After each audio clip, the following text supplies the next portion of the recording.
Hey, I'm Daniel Berger, and this is Adventures of a Real Estate Broker. Welcome to the podcast where Metro New York real estate meets great stories and a douse of humor. Forget the dry sales talk. Here we dive into the fun and unexpected moments of real estate. Join me each week as we explore Westchester, Long Island, the Bronx, and more. You'll hear about the people, the places, and the crazy situations that make this industry so interesting. Thanks to our sponsor, Remax Prestige Properties, we're ready to share the lighter side of real estate. Whether you're a pro, a buyer, or just curious, we've got something for everyone. Ready for today's adventure? Let's get into it. Welcome, everyone, to another episode of the Adventures of a Real Estate Broker. I'm Daniel Berger.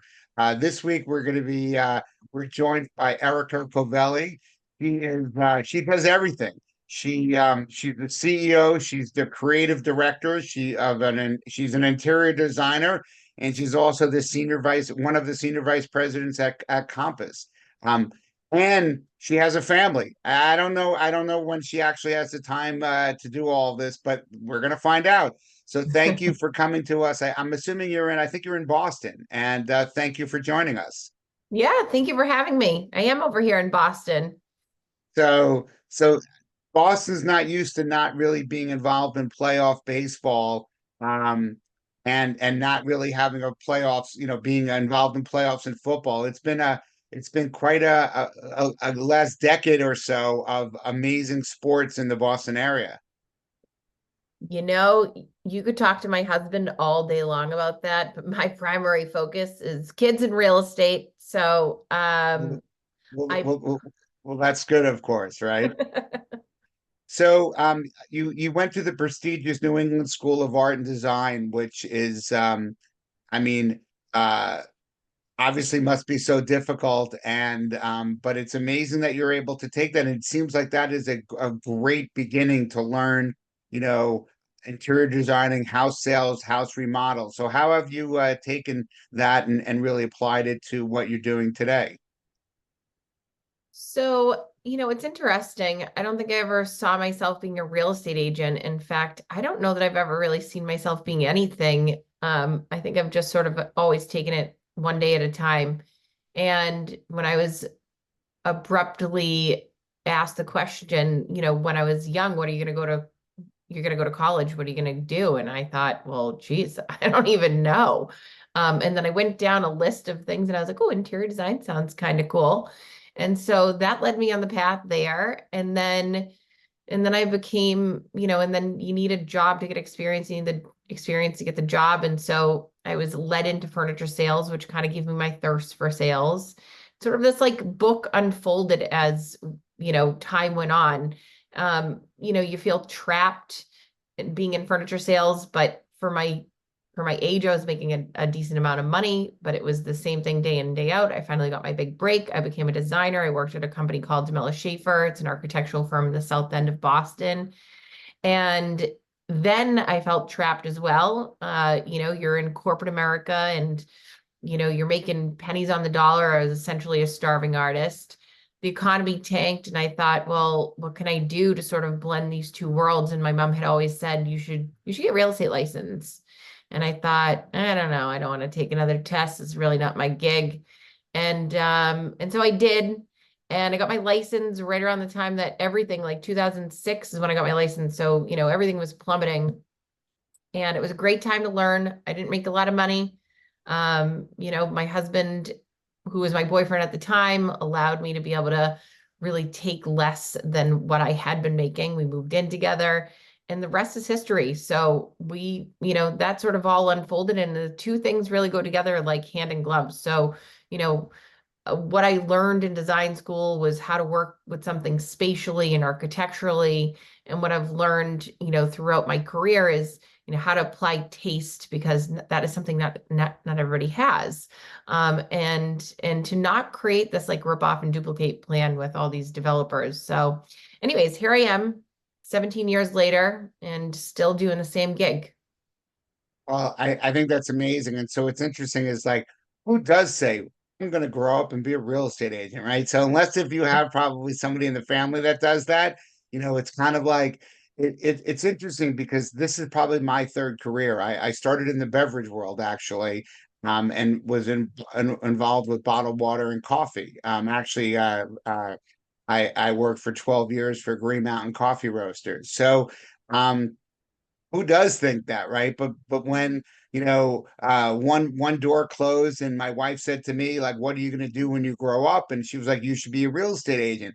So it's I don't know if it's Modern Family, right? The father in Modern Family is a real estate Oh broker. uh, yeah. so it's kind of like sometimes it's like the bumbling person, right? The bumbling fool who's the real estate, because it's something that you can make fun of. But um you know, certainly, with you having that design experience, I could see, so many opportunities, whether it's somebody who's buying a house and then they ask your questions of how to remodel, or someone who's doing it for a fix and flip, or, it just seems like that it totally goes hand in hand, and that you being an expert in that, I'm sure your clients love you for that.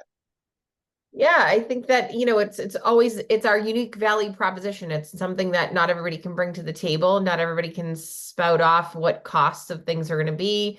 Not everybody understands how to, what you actually can do to a property to uplift with the equity. I mean, to this morning I had an inspection at a property in Melrose, and it's this perfect shell that's been preserved since like 1950, and everything is original in it. And the bones and the structure of the home and the layout is there, and the location is perfect for my clients. And what's missing is that there's this um aesthetic element that everybody's after and chases after, but nobody really gets to put their own impression on things. They're buying this finished product. And so uh, with this particular client, it's the exact opposite of what we do for our sellers and our developers, is that, hey, listen, there's this perfect property, and this is what I know that we can do with a short amount of money. And you can peel back these layers of the onion to uncover all this hidden equity that, somebody else just didn't have the bandwidth to do.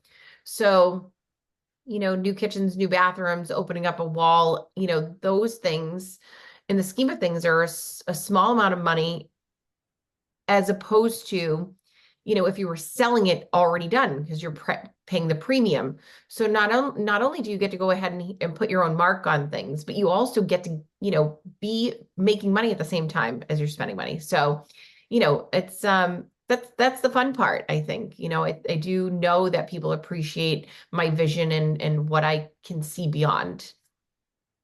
It seems also that with your expertise that you kind of brushed upon it, that there are, looking at that shell and knowing what can be done, it seems as though you're able to do that probably with a better value proposition for less money, because I guess more people might just do like a tear down, or not the tear down, but a full-fledged reno, when with your expertise, you probably, well, listen, if we just do this, this, and this, I'm going to be able to help you bring something that's so beautiful without, like, the major expense. So that seems like that would be tremendous. It is true. And aligning yourself with the right professionals. So, most contractors are going to come in and they all want to demo everything. They want to get down to the studs. And that's so not it's not necessary, right? Like, there are things that you can salvage. And my grandfather was always of the mindset, reduce, recycle, reuse. And I kind of feel like that same philosophy is true. It's like, why fix what's not broken? We don't need to go down to the studs. Now, there are instances where you have to, right? But, and let's say you're starting from scratch, that's fine. You're converting a two-family to a single or something like that. But, when you're looking at a single and the original layout works, right? With some small tweaks, you can kind of keep that original um the sort of innate, whatever they were, what's the word I'm looking for, but you can keep the sort of original idea of what the house and the home was supposed to feel like. And then you can enhance it by adding, what is new and of today, and being very careful and cautious of, making sure that you're choosing those right materials and finishes. Because I think what I see a lot of people do is they trend backwards. So, they're utilizing those grays and quartz countertops and things that are going to be surpassing themselves in terms of like, are they stylistically still on point? And the truth of the matter is they're not. So what I can also guide them to is something that's going to have longevity and more of a timeless effect, and not just being in it for like the fast fashion. It just seems like it's easier for a contractor to just rip something out, to just totally gut. It's a lot, right? It's more simple to pull out all the sheetrock, open walls, and do whatever. It's probably more difficult to understand what, and also for their laborers, right? So that's probably why they take the path of least resistance, and also it could be more money for them. So but why does the sheetrock wall need to be replaced if there's nothing wrong with it and it can be used? You don't need to put a new sheetrock wall or what have you. So I totally agree that it's probably harder to do it in the sense of you have to be more aware, and then you also have to make sure that the tradespeople that go into your home know what they're doing, because some things need to be salvaged and all that. So it certainly seems to make sense with that. What percent of your business is are like new constructions or total or renovated projects? Uh, I'd say that at least 20% of what we put out there is new construction. I work with a lot of developers.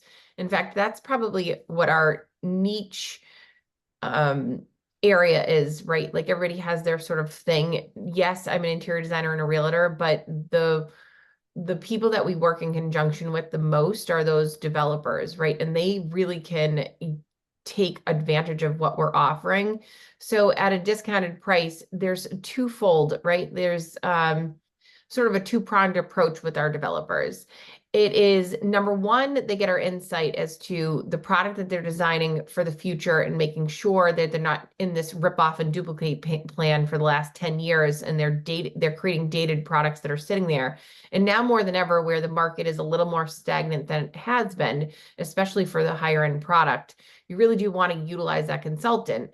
And instead of having to pull in an interior design firm and or an architectural firm who's going to charge you quite a premium for that service, you then partner on the opposite end of things where it's not necessarily like, I don't even think that people understand that this is an option for them, right? That you can partner with the interior designer who's also a realtor. And the benefit to that is that not only am I designing the space to make sure that it's in line with what the buyer is wanting for the here and now, but also I can sell the space then, right? So part of our job is to sell the space. So now I get to romance the space even that much more, because who's going to sell a product better than somebody who designed it themselves, right? Like I get to speak to all the materials and finishes that we selected and why we chose the stone over the quartz, and how we custom designed this mantle, and what about these 10-inch wide French oak floors. Those are the things that we get to talk about on a higher level than any other realtor could, after having been couched into a sandwich position between a developer, an architect, interior designer, and then them, right? So we sort of almost remove that middleman, and again, it allows me to be able to sell the space even that much better. What would you say would be like an average range of price for the home that you're talking about with the finishes and all that? Does it go throughout all price points, or is it more specific to medium to high end or high? Like, so what would be the range for that? As in like who we work with for our No, like 20%. what would be the end of the house? Like, the ones that you're talking about. Is it like $1 million house, $2 million house? Or It depends, really. It depends on the product that we get our hands on. I mean, to be in total truthfulness, we sell everything from, a $250,000 condo upwards of a $3 million single, and then some, those other sums aren't necessarily in our neck of the woods, right? So for instance, we have a property on the market right now that we just put under agreement, and it's a property in Somerville. So it's sort of like the Brooklyn of New York, right? And it is a two-family that was converted into a single. And that one was up around, well, we had it up at like 2.8, and we ended up we're in and around like two, I think we're on for 2.55 right now. So we're just under contract at the moment. But that full service was applied to that particular project. And, we've other instances of that, like in Cambridge, and they typically tend to be closer to the $2 million range, but we also do some small applications and, small garden style complexes with, $500,000 condos, because we know that we'll sell them for more money, and it'll, for a little bit of money, they'll be able to get a pretty big return on their long-term investment. So, you wear many hats, and one of them obviously is the CEO, and I guess in team lead for Covelle and Company. I love your motto of evoke emotion and create demand, because that is really, when we do our jobs appropriately, we're not really selling, right? You create demand by getting people excited about, a house, and what the possibilities are, right? So it's really not selling. It's really, you're trying to create, what other people want. And then when you have that product, people are like, oh my God, I want that, right? So it's more using, it's more designing and coming up with a plan and a marketing strategy, right, that will make sense, more so than like you're selling a house, you're selling a house. I mean, Right. do you agree with that? Yeah, it's a more holistic approach, right? Like I said, that combination of designer slash realtor really allows me to catapult off of the product that we're selling. So instead of, three different people's vision on what this is, it really is my vision and execution from start to finish, right? So from floor plans to finish, and then from a marketing standpoint, we're holistically approaching this to, tell a tale to the market and show them through past sales and design projects what it is that we're capable of and why they would want to buy something like ours.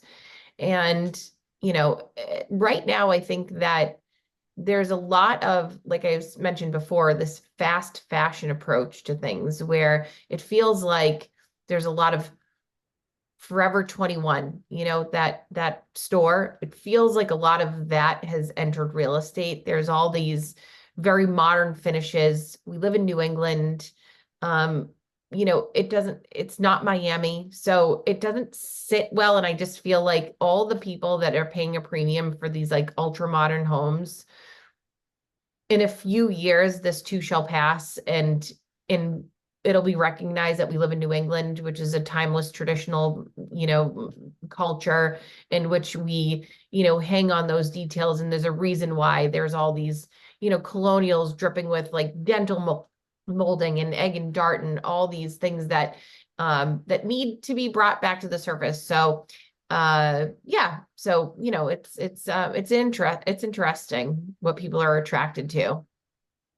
It's also, and this must really make you appalled in a sense, but it seems like the last couple of years after, with the pandemic and the market just going up and then keeps going up again, is that, there are people that, investors and flippers, I guess mom and pop flippers who have come in, who are just, copying kind of what you said. They're copying, what they see on television or whatever, and one size fits all. But it seems as though when markets go up, really anyone and their brother could be a flipper, because even if they did a really bad job with bad finishes, and they're able to still make money because the market kept going up.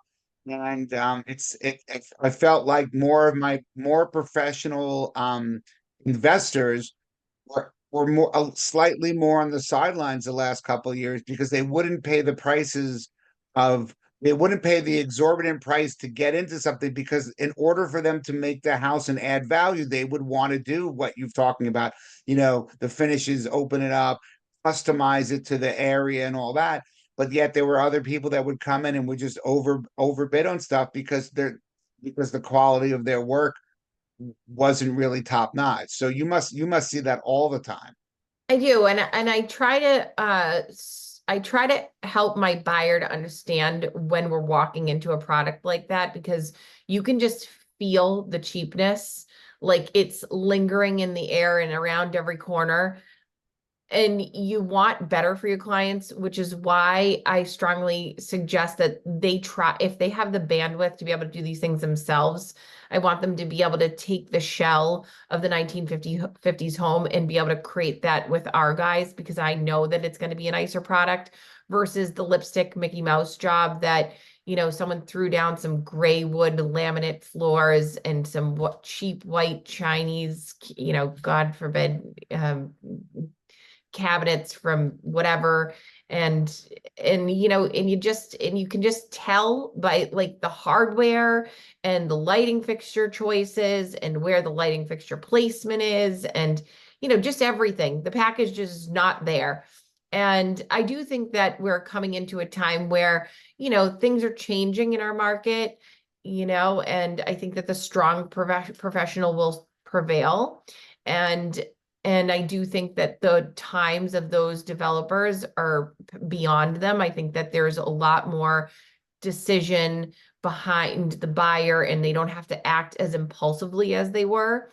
In which case, I think that that in and of itself will be weeding out some of these people who haven't taken the care to know that this is going to be somebody's home at the end of the day. And maybe that's good enough for them, but for my clients, it ain't good enough for my clients for sure, right? And I want to steer them away from those things. And it's not even just the bad materials, it's like the execution itself, right, is just deplorable. So So I didn't go to the New England School of Art and Design, but you know, from doing 1,000 inspections, you go into a house and you just see things, or you feel the doors and you're like, this is paper thin, and there's 3 to 4 different grades of wood doors, right? And you're like, or they're not even wood, right? And you're like, how is that even possible? And how are you even thinking that you're going to charge the money? But I guess that's where our job, right, as good brokers are, is that I mean, ultimately it is our client's decision what they want, but it is our job probably to at least point things out, and to at least have our clients go in with things, eyes wide open, that they're like, yeah, this is the type of flip that it is. And and I guess many times is, if they're going to choose to use, really bad doors and presswood, cabinets and not real wood and all this other stuff, where else did they cut corners that we can't even see? So that's sometimes the scary part, right? What we see, if we don't like it, is what happens for the things that we can't see. right, exactly. And that's the even scarier thing. And there's a whole bunch of people out there that are doing these things. And there's one particular company out here that has taken a stronghold, and it's almost like they back the investor and then they put their name on it and then they have their salespeople sell it. And you walk into these places and you instantly know. And I do my best, but you're right. At the end of the day, it's the client's decision. But I oftentimes, whenever I'm showing a house, I'm not there to sell it, right? I'm there to show it and to inspect it, to help them to understand what are the things that they're going to have to tackle. And more often than not, I'm talking people out of houses than into homes, right? So I think that that's holds serious weight and validity as to who you are as a person, because I know that I treat everybody like they were family. So I wouldn't want to sell my brother a house that was, I mean, I did sell my brother the grossest house in all of my town, but only because I knew that it was the greatest lot and it had so much potential. And now he has like $300,000 or $400,000 worth of equity in that house. So it was a good buy. But ultimately, I'm always of a cautious mindset in making sure that my clients understand what they're getting themselves into prior to them deciding that they want to bite the bullet on this thing. It's the biggest investment that you're going to make in your lifetime. It could only happen once. I mean, you said I think you've been in the business for 17 years, which, by the way, it doesn't even look like that. You're old enough to have done something for 17 years, but that's that's just a testament to Good genes. plain living, I guess. Um, I'm about 8 years in, but it's my second or third career. But ultimately, um, we're never the good brokers are not ones to you're not looking for the sale. You're looking for a client that is going to be a long-term client of yours that will refer everybody who they can because they're gonna say you're in the market to buy, sell, or rent or whatever. You need to call Erica because she's the best. And so clearly, that's how you've grown your business as well. Um, so if you're not busy enough, being the CEO and creative director and interior designer, then you also have this SVP of Compass. So how much time does that do? And what do you what is that? What are you doing with Compass as the senior vice president? Um, so Compass supplies you with a senior vice president title if you produce a certain amount of volume. So I'm only entitled that primarily because of all the business I do. So it's no extra time. It just means that I have to hold my standing in the amount of volume that I produce. So Compass is our brokerage. We're backed by them. They do a fabulous job and we love them. And I happen to get a fancy title from them, but otherwise it just means I'm a high producing agent. Well, being a high producing agent is helpful. So that's really good. Um, Yep. how when you go when you're either anything that you do in the market, do you feel that you are like an independent contractor in the sense that you're allowed to do what you feel is best within governing the rules, or are there do you feel like you have more rules or less rules in the way that you run your business? I feel like I have I think that I was under some serious when I first got into the business, I worked for Century 21. It was Century 21 Commonwealth. I didn't know enough to know what I could do or where I could push the envelope and the boundaries of things. And and then I worked for Remax, actually, who then dropped the brand. And they were very, you felt like you were under their thumb a lot.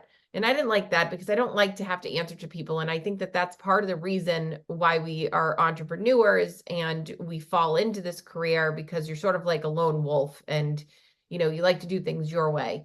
And so Compass is very relaxed. I have nothing but great things to say about them. I run my own business. I play by the rules, I but I do what's necessary to get the job done.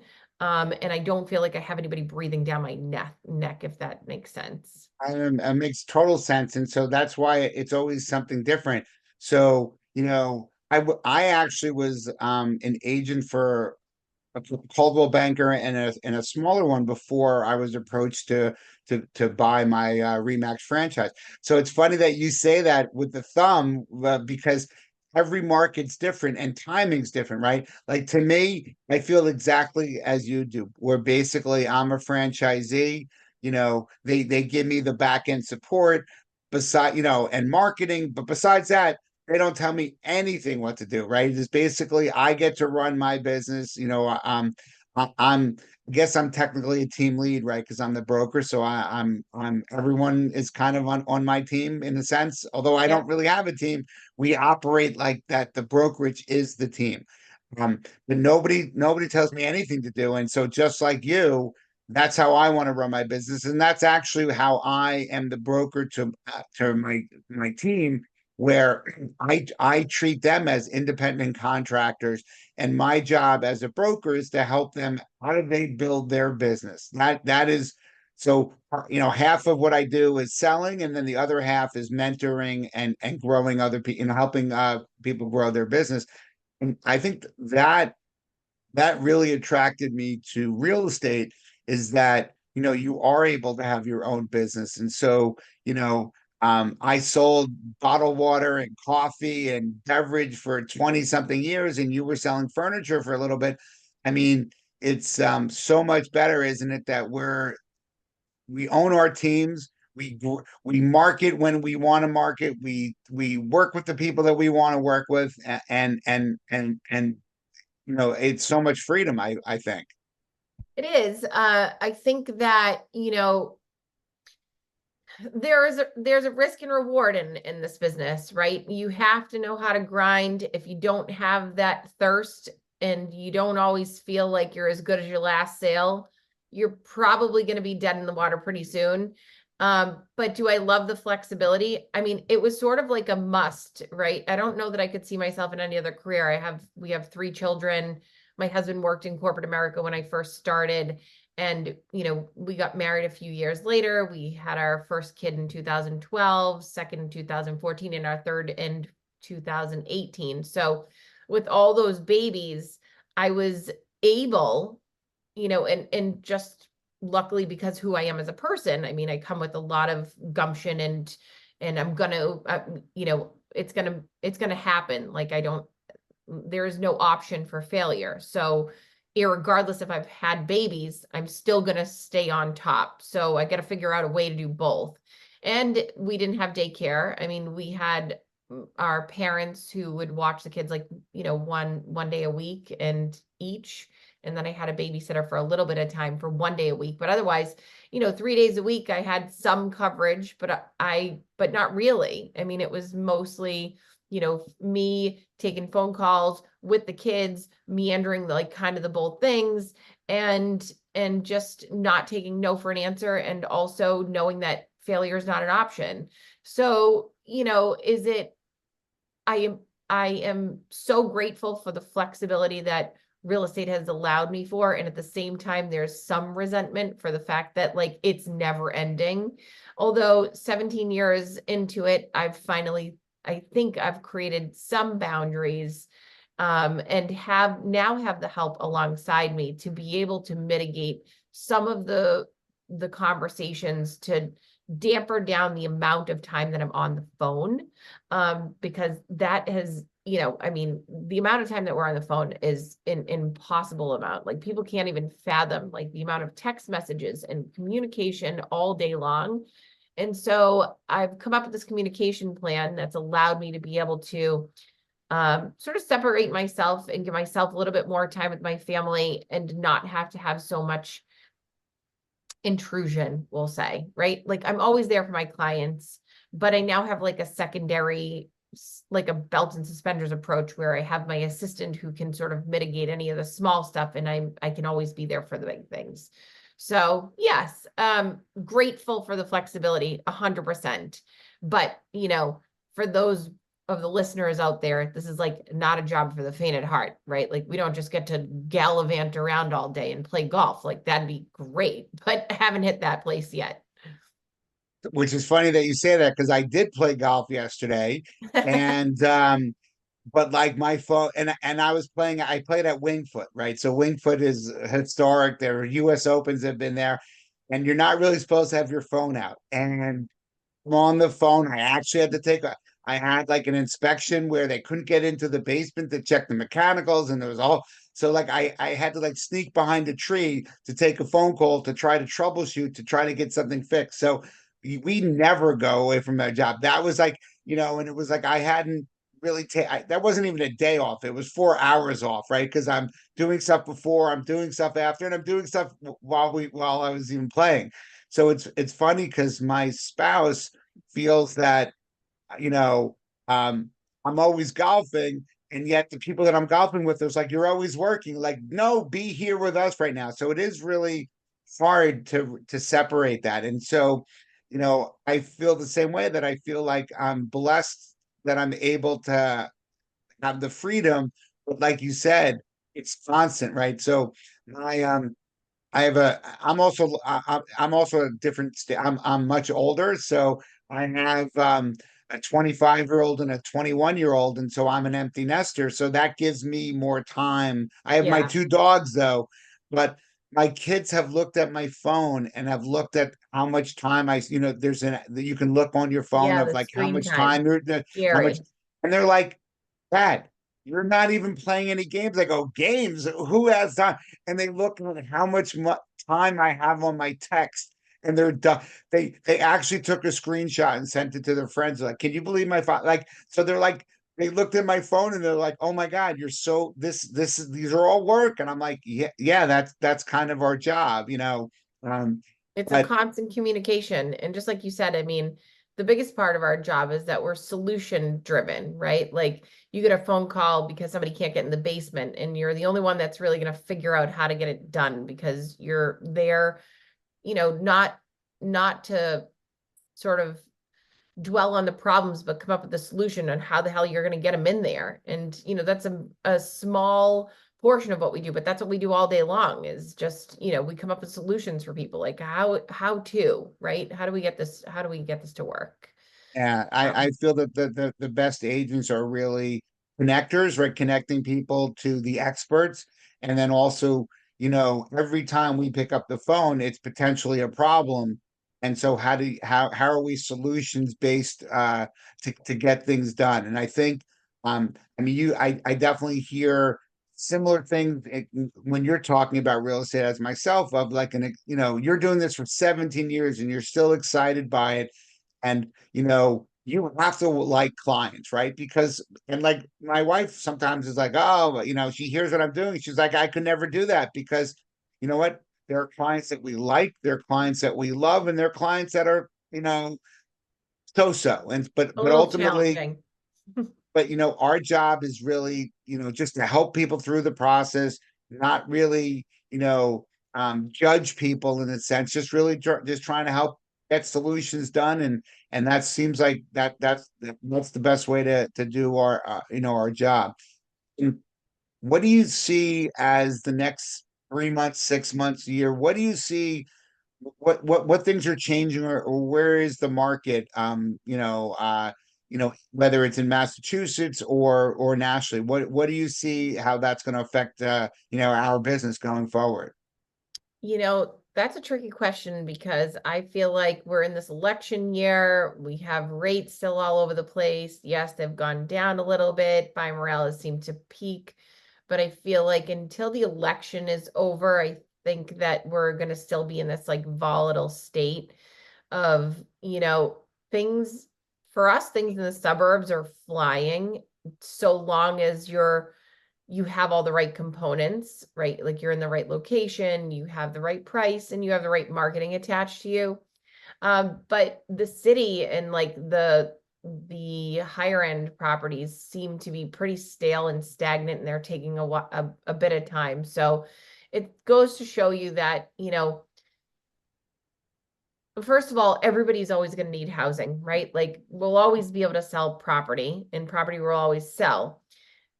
Even when they were in the sevens and the eights, we're selling property. So do I think the demand is going to be as crazy?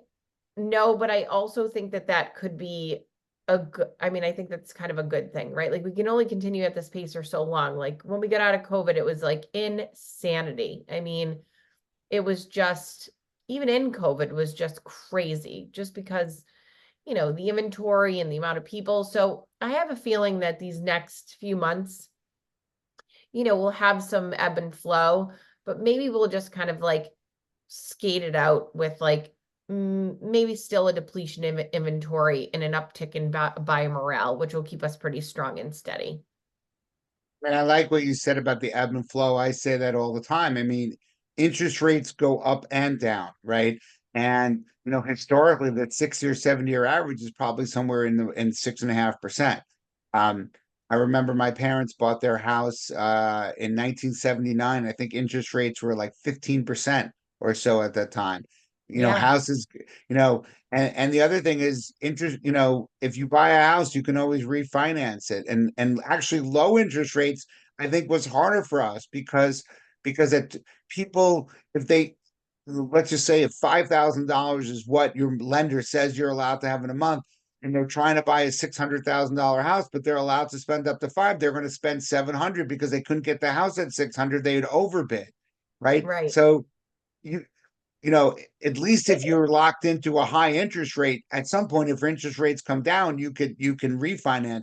But if you've overpaid $150,000 for the house, you can't do anything with that. And the only good news is you're locked into a low interest rate.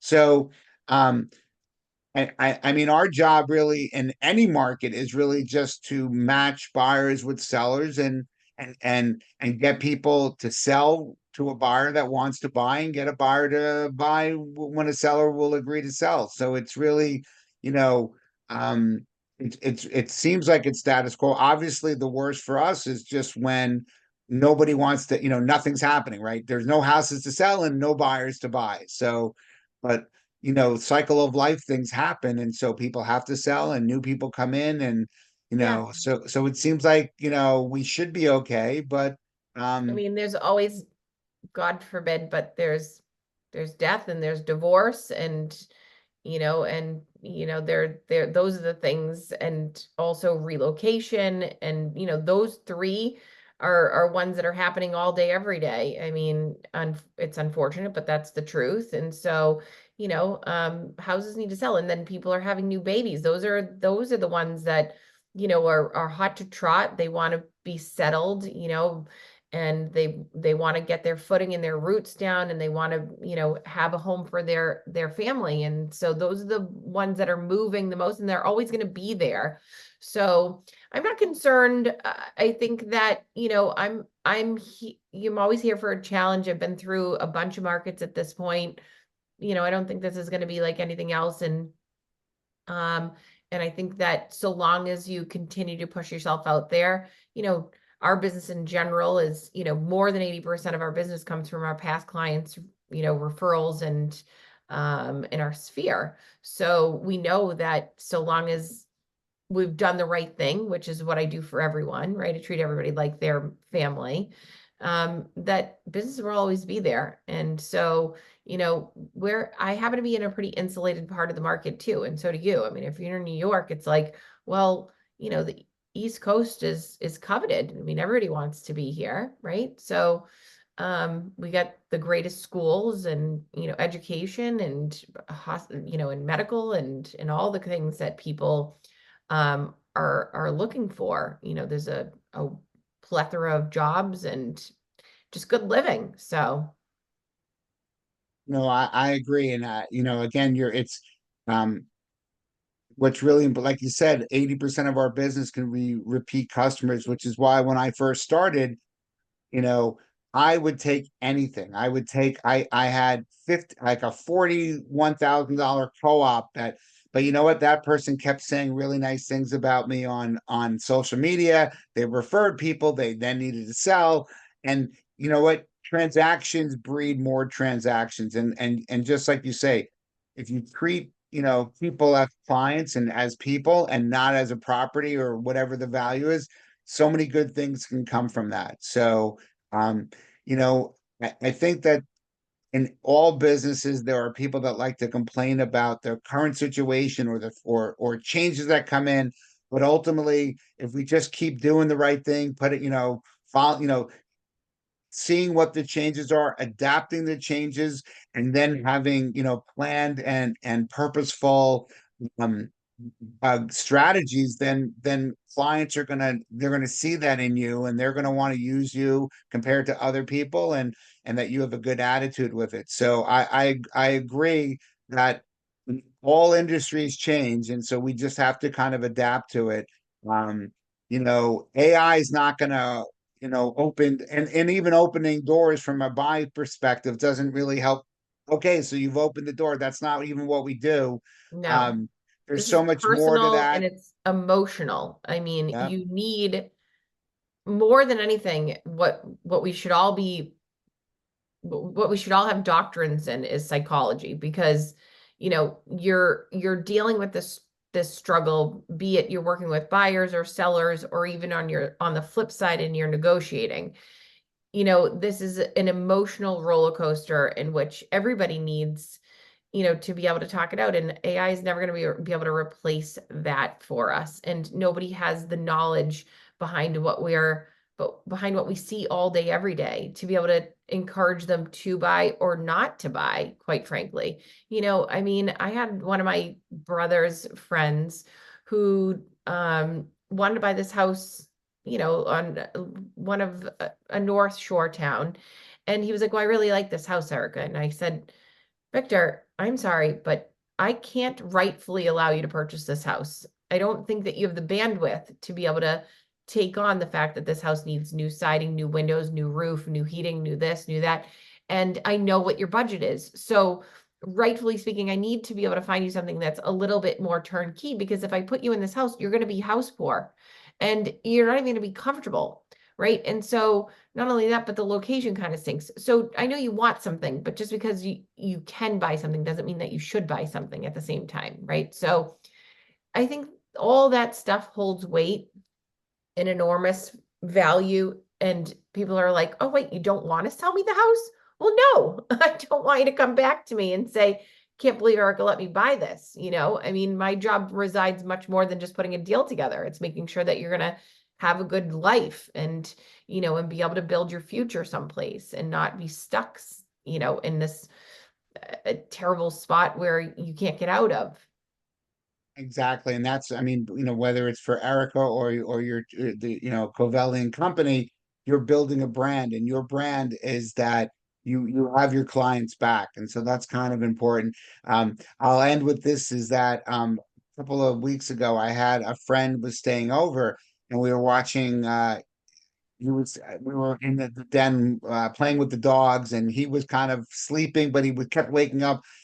11 o'clock at night, client called me. I pick up the phone. I was on the phone for an hour until midnight. He's in and out. It's like, I hang up with the client, and he said, you didn't talk anything about real estate. I felt like you were more of a psychologist.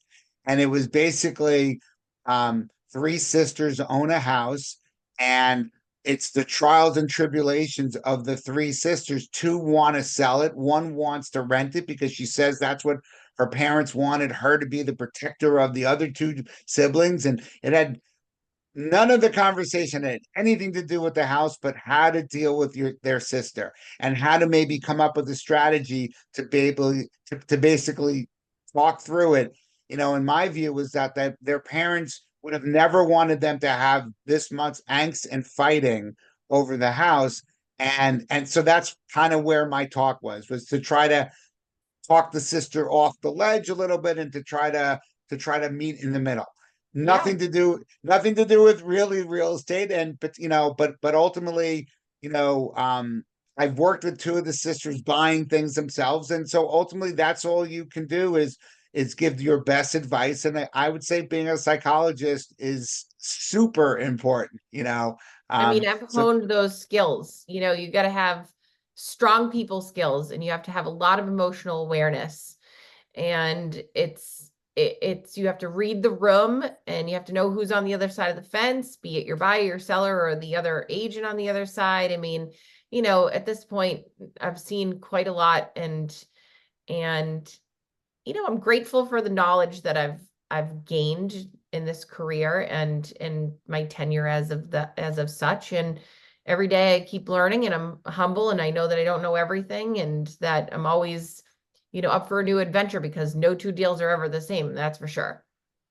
Well, Erica, thank you very much for coming on this week's episode. Clearly you enjoy your job. Clearly your clients enjoy working with you. Your passion, your knowledge, is certainly is gonna ride in all markets that we have. I wish you the best of success. Thanks again for coming on. And for another edition of the Adventures of a Real Estate Broker, I'm Daniel Berger. And until next week, thanks for joining us. Thanks so much for having me, Daniel. Thank you, Erica. Thanks for joining me on the Adventures of a Real Estate Broker. I hope you enjoyed our time together as much as I did. If you laughed, learned something, or just had a good time, do yourself a favor and subscribe to the podcast. A big shout out to our sponsor, Remax Prestige Properties, for making this all possible. Remember to leave a review if you enjoyed the show. It helps more people find us. Until next time, keep it real, keep it fun, and keep exploring the adventures in your neighborhood. I'm Daniel Berger, your New York Realtor, and I'll see you in the next episode.